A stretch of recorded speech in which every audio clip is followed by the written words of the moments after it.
In our last video, we looked at the Family Theater, which was in the gray building that you're looking at now, next to Tio Gordo's restaurant. To look at the next theater on our list, we don't have to go very far. Actually, we just have to go next door. Today, the building that Tio Gordo's is in is listed as 321 Huron Avenue, but at one time it was divided in two, had two entrances. It was listed as 321 and 323. 323 housed the Bijou Theater. Now I know what you're thinking. Another Bijou Theater? I mean, we had the Bijou Theater that was in the old Harder Opera House on Water Street. We had the Bijou Theater that was where the Riviera Theater would later be. And now we have this one. Yes, that's correct. There were three, but in different time periods.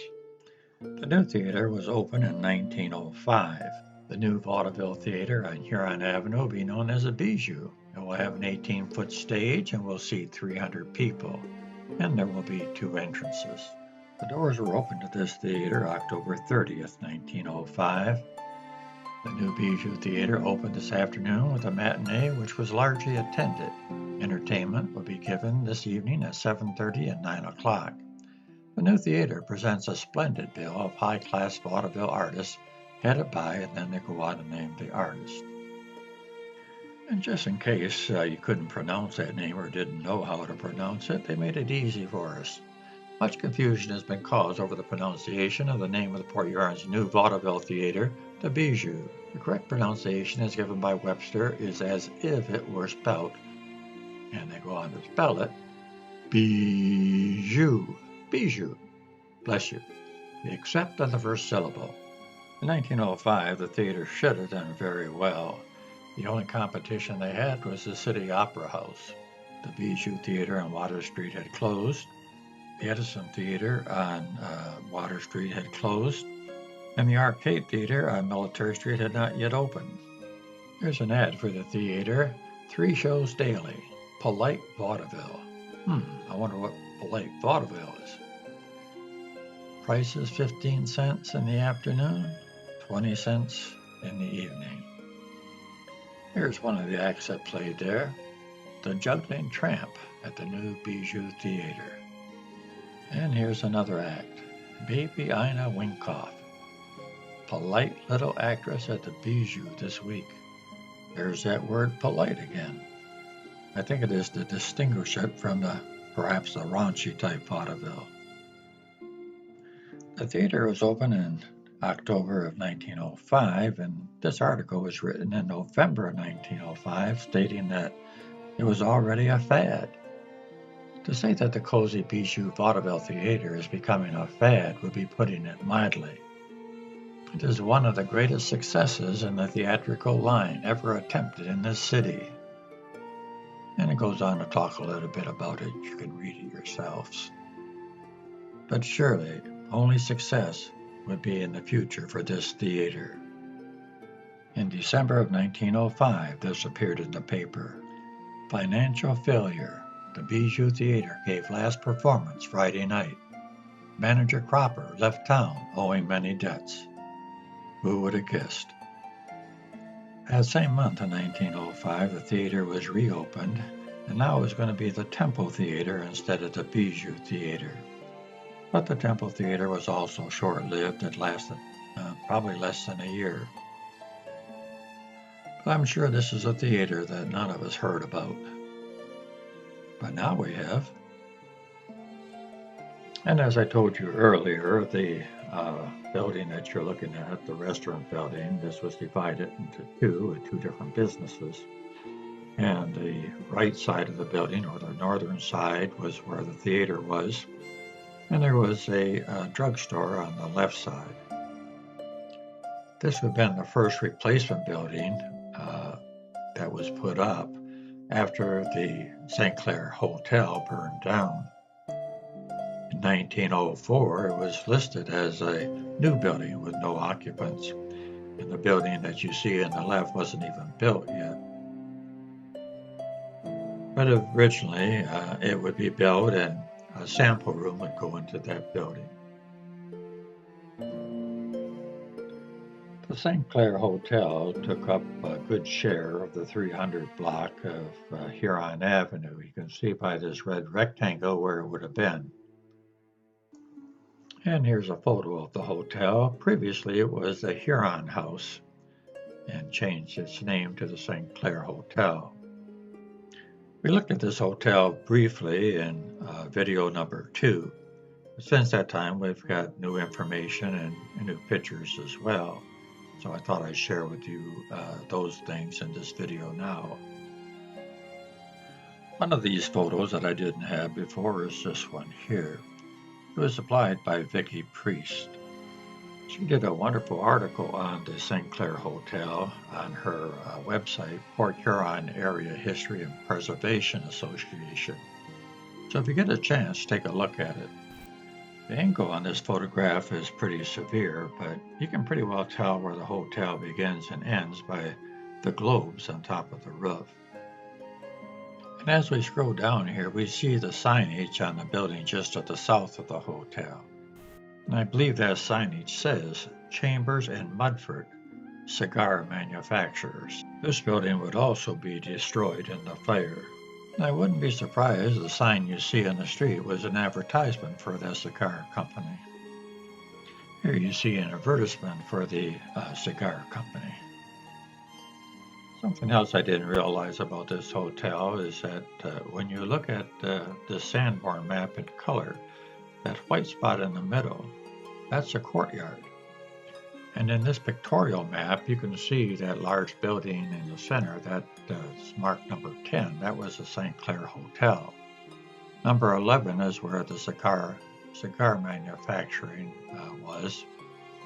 But if you look at the center of the hotel, you can see where the courtyard was. It's completely open. February 18th, 1903, a very cold morning early. The St. Clair Hotel was destroyed by fire. This was the front page of the Daily Herald that day. Fire destroyed Hotel St. Clair and the adjacent buildings. Disastrous blaze that visited the city early this morning. Malcolm Campbell killed and 3 others injured. They said Malcolm Campbell was a fireman, but it turns out he was just an average citizen helping the firemen. The St. Clair Hotel customers all got out safely. The hotel had 29 staff and most of them was off that night, and so the remaining got out safely as well. It was a blazing fire. Not only did it take adjacent buildings, but the buildings across the street were in danger of being destroyed by fire as well until the wind shifted. Still, they suffered a lot of glass damage. The combination of the cold night and the heat from the fire cracked all the windows open of almost all the buildings across the street from the hotel. Everything in the red rectangle, which represented the hotel, was destroyed by fire. The building just to the south of it, what's called the Casello building, this is where the cigar manufacturer was, and also that was on the right side of the building. On the left side of the building there was a saloon, and that was also destroyed by fire. Adjacent to the north end of the hotel was a small building that sold cigars as well, and that was destroyed by fire. The building in the blue rectangle is there today. That was not destroyed by fire. We know that because of this photograph I recently obtained.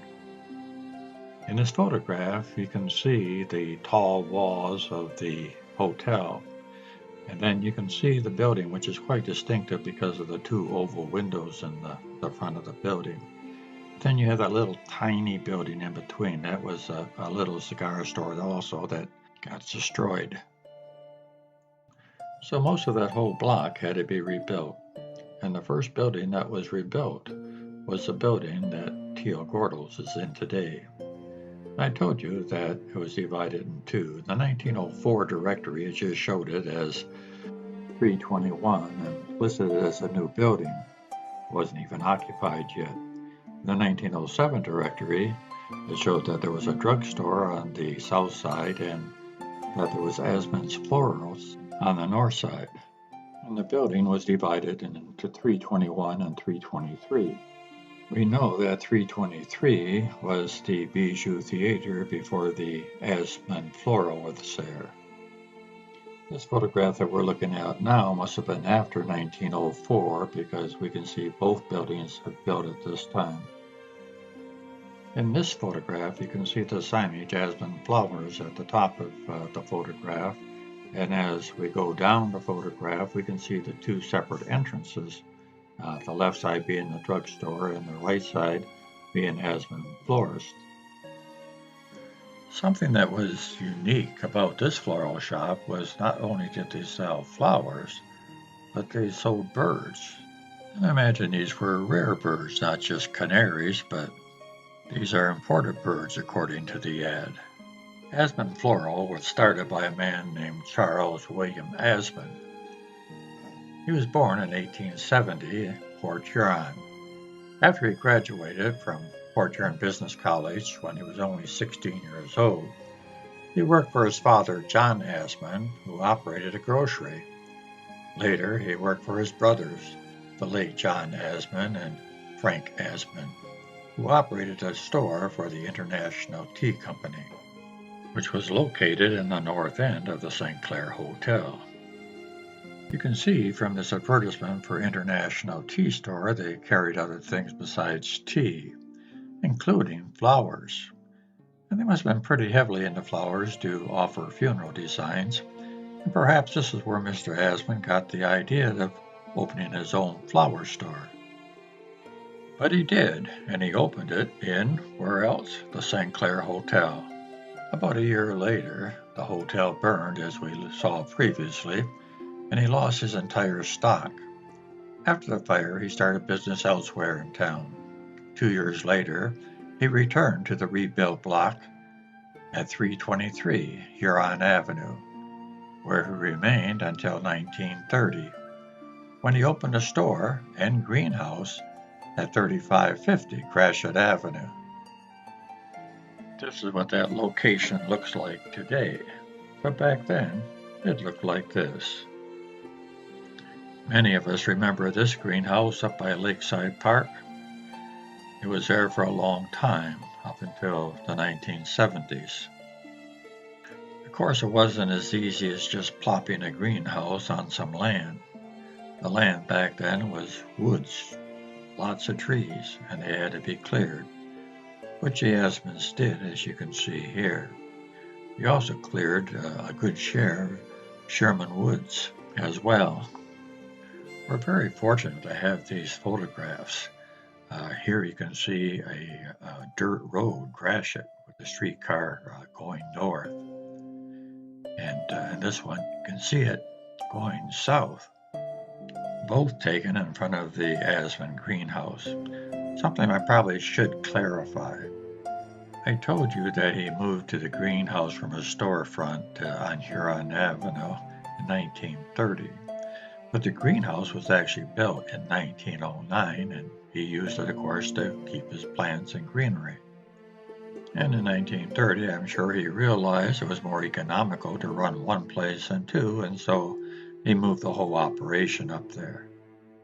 In this photograph, you can see there's two ladies that are standing in front of what appears to be the entrance to the greenhouse. These photographs were supplied by Diane Bislin. Her grandfather was the founder, Charles, and her father was Clarence, who later took over the operation. Well, the mode of transportation gives you an idea what era this was in. This was Diane's father, Clarence, who was just a boy at that time. And here he is getting his horse ready. Yeah, it looks like he's already saddled, ready to ride. That whole area around the Sherman Woods area and Aspen Forest, it was pretty primitive. And you can tell just how primitive by the trees that were cut down, but also look at these cows going along Lake Shoreline in that same area. You wouldn't see that today. This is Clarence's cousin, who's in the Witness Protection Program. Just kidding. Kind of blacked out, so you can't really distinguish his features, but if you look where that horse is, going straight up, that road there, that's Holland Avenue. Today that corner looks like this, Holland Avenue going straight up and Gratiot over to the right. But back then it looked like this. This was taken from the roof of the Asman greenhouse, I assume. Charles Asman passed away in 1937. And in this obituary it says Flores here 34 years, expires in Gratiot Avenue home. Local florist dies Thursday. C.W. Asman was lifelong resident here. After his passing, his son Clarence took over the florist shop. In 1962, there was a fire at the greenhouse, approximate loss of $10,000, but that wasn't the greatest loss. The caretaker, George Stebbins, who was 64 years old, was killed in that fire. The firemen brought the fire under control quickly, but found the body of Mr. Stebbins a short distance from his bed on the second floor of the greenhouse. The photo that's attached to this article shows Clarence, the owner of Asman Flores, looking up at the second floor. You can actually see where the bed is on the left. In 1974, there was another traumatic moment, the end of a business. You can see Clarence Asman on the bottom photo, looking over the lot where the greenhouse used to be. It's now been demolished. And he had sold the property for development. Must be difficult for a family business that's been there so long, looking at that top photo and then seeing an empty lot now. Like it says, business ends, but memories remain. So join me in my next video and we'll look at another theater in Port Huron.